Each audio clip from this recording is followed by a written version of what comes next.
Bonjour à tous et bienvenue sur Food is Love, j'espère que vous allez bien. Aujourd'hui on va régler un sérieux problème, c'est celui du pain de mie. Ce pain super pratique pour se faire un encas ou un repas sur le pouce, que ce soit à 16h ou à 2h du matin. Le seul souci, c'est que quand vous regardez la liste des ingrédients, il y en a beaucoup qui contiennent des chiffres. Et nous, on veut manger de la nourriture et pas des chiffres ou encore moins des nombres. Pour cette raison, on va voir comment faire son propre pain de mie facilement et rester bien jusqu'à la fin, puisqu'on se fera une petite dégustation avec un petit sandwich qui tourne sur les réseaux. Et pour réaliser un délicieux pain maison, vous aurez bien entendu besoin d'un moule à pain de ce type, idéal pour les pains de mie, mais également pour faire des brioches et plein d'autres viennoiseries. Bien sûr, la quantité d'ingrédients dépendra logiquement de la taille de ce moule. Le mien est assez grand, il mesure 35 cm, mais vous pouvez réduire les ingrédients d'un tiers si votre moule est plus petit. Sachez également que la simplicité de cette recette vous permettra de la réaliser aussi bien à la main qu'à l'aide d'un pétrin. Et dans les deux cas, vous aurez besoin de 650 g de farine de blé T55, 30 g de sucre en poudre et 10 g de sel, ainsi que 25 g de levure fraîche que vous émietterez dans la farine. Vous mélangez tous vos ingrédients avant de pouvoir commencer le pétrissage. Enclenchez la machine puissance 1 ou 2 maximum et vous allez mouiller la farine ainsi que la levure avec 20 centilitres d'eau mélangée à 20 centilitres de lait à température ambiante. Et vous ne verserez pas ce mélange liquide d'un seul coup, vous l'ajouterez progressivement.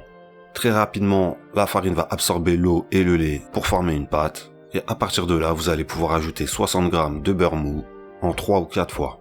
Bien sûr, si vous le souhaitez, vous pouvez stopper votre pétrin avant d'ajouter du beurre. À chaque fois que vous ajoutez du beurre, attendez que celui-ci soit incorporé par la pâte. Et une fois que vous avez intégré la totalité du beurre, vous allez pétrir votre pâte pendant 5 minutes. Au bout de ces 5 minutes, vous devriez obtenir une pâte très souple mais qui ne colle pas.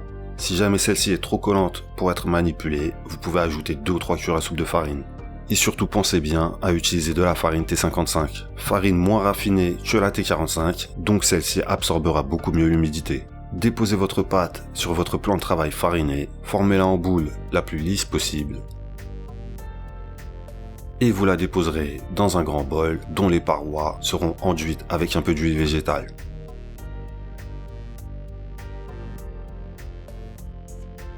Protégez votre pâte des intempéries en la recouvrant avec un film alimentaire et un torchon propre.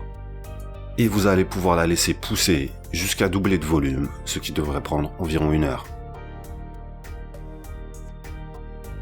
Une fois que votre pâte a doublé de volume, vous allez pouvoir la récupérer sur votre pain de travail, toujours fariné. Vous la dégazerez en chassant un maximum d'air que contient la pâte. Pour cela, travaillez-la une trentaine de secondes sur votre plan de travail. Ensuite, vous farinez de nouveau votre plan de travail, car maintenant, il va falloir étaler cette pâte de manière à lui donner la même largeur que le moule qui va l'accueillir pour la cuisson. Pour cela, on va utiliser un rouleau pâtissier avec un peu de farine pour éviter que la pâte ne reste collée au rouleau. Et une fois votre pâte étalée de la même largeur que le moule, vous allez tout simplement l'enrouler en essayant de lui donner une forme équilibrée pour avoir un pain de mie bien uniforme et non pas avec un côté plus gros que l'autre.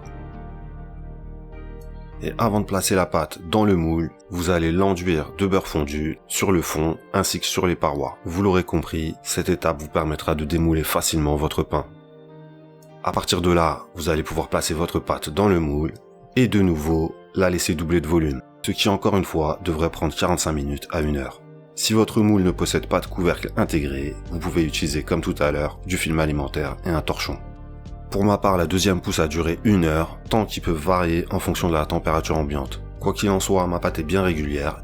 Je vais pouvoir placer le moule dans un four chauffé à 180 degrés pendant 40 minutes, en cuisson classique, haut et bas. Au bout de ces 40 minutes de cuisson, je vais pouvoir sans attendre démouler mon pain délicatement.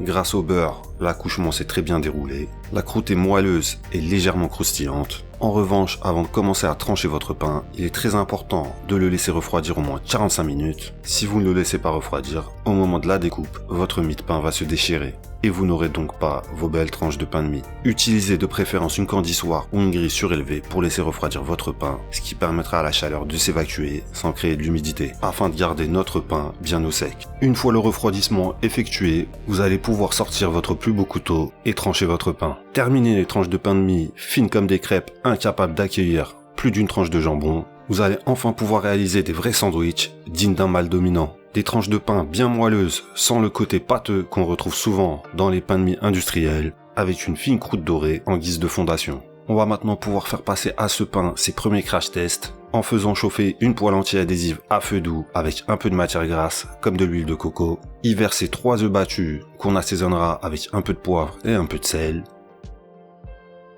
Aussitôt nos tranches de pain de mie déposées, aussitôt retournées. Et une fois que nos œufs se sont solidifiés, on va pouvoir retourner notre omelette.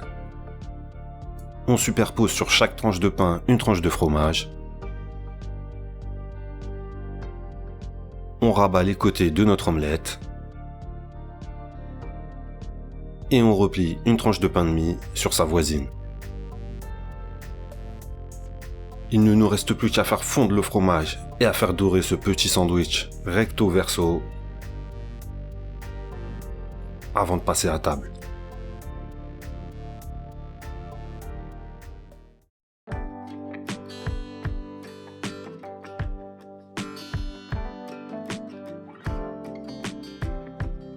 Cette vidéo pain de mie pour sandwich alpha est terminée, j'espère qu'elle vous a plu. Si c'est le cas, vous savez ce que j'attends de vous, un pouce vers le haut, un commentaire et abonnez-vous si ce n'est pas encore fait. N'hésitez pas également à poser des questions sur n'importe laquelle des étapes de la préparation de ce pain de mie, je me ferai un plaisir de vous répondre et il ne me reste plus qu'à vous dire à la prochaine vidéo pour une nouvelle recette. Ciao.